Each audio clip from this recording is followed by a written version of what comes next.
You know, when we talk about new business model, it's really not so much of a new thing right now, especially when we're talking about this is now business as usual for you know, almost all companies when we're talking about digital migration.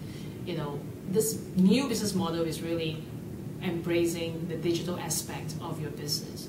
Right? As I example that I gave you just now, you know, companies now have their own website, you know, and they have their own Facebook, they have Twitter. So, you know, if you're a consumer, you're able to really follow that particular product or service that you want, you know, not just through traditional means, but you're able to get them online as well. So you know, companies, when we say new business model, we really mean that, you know, it's digital.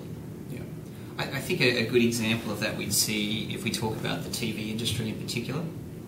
And what we're increasingly going to see is what has been the traditional TV being used for many things it hasn't been used for in the past.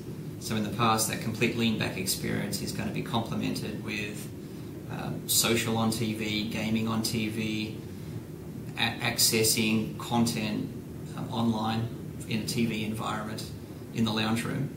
So in that way, that in itself is going to provide opportunities for growth and that evolution of those business models for the TV industry, as well as all the supporting industries in that value chain as well.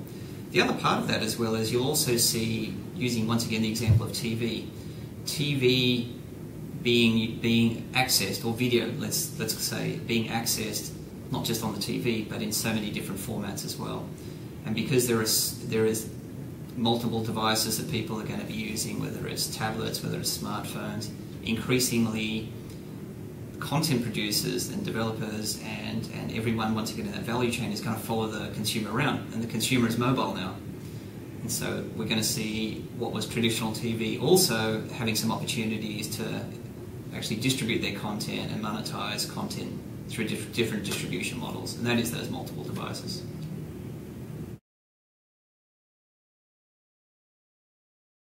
The highest growing segment, fastest growing segment is going to be internet advertising. And that's across advertising, across consumer spending as well. And that's driven once again by the behaviour of consumers, the technological advances, the multiple devices, etc. But we're really seeing that internet advertising is going to grow.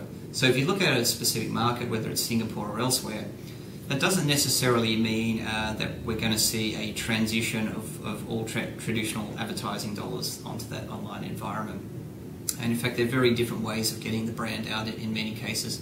But what we are going to see is that traditional is still going to play its role. If you look at Singapore, for example, population of about 5 million people, traditional advertising through publishing, through broadcast is still very effective about getting the message out to the entire population. But what online advertising allows is a much more segmented approach, being able to use data to have very targeted advertising, and that's increasingly going to be used to supplement traditional advertising for brands to get their message out to consumers and have that high level of engagement with consumers.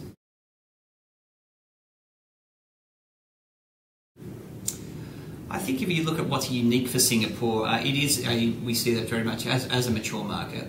It is actually having we're forecasting higher growth than many of the other established mature markets such as the US, the EU and UK and elsewhere. And that's, you know, Singapore has a few advantages. One advantage is, you know, it's in this fast growing dynamic region called Asia, and it's going to be able to benefit from the development in its neighbours, developments in China, growth, you know, looking at opportunities to even export content into regional countries as well. So there's that opportunity because of its geographic location, and it's a very effective hub for you know, Asian operations. I think the other opportunity we see is it has a highly advanced infrastructure. So increasingly we see it mature in terms of its broadband penetration, which in some ways doesn't means you won't get that natural growth you would have in an emerging market. But what it does mean is that it provides a very good environment to testbed technologies, testbed new business models, and increasingly, particularly where you have a reinforced and strong IP environment, you know, there is that appeal for media companies to increasingly, you know, try different things with their business model and use Singapore as a base to do that.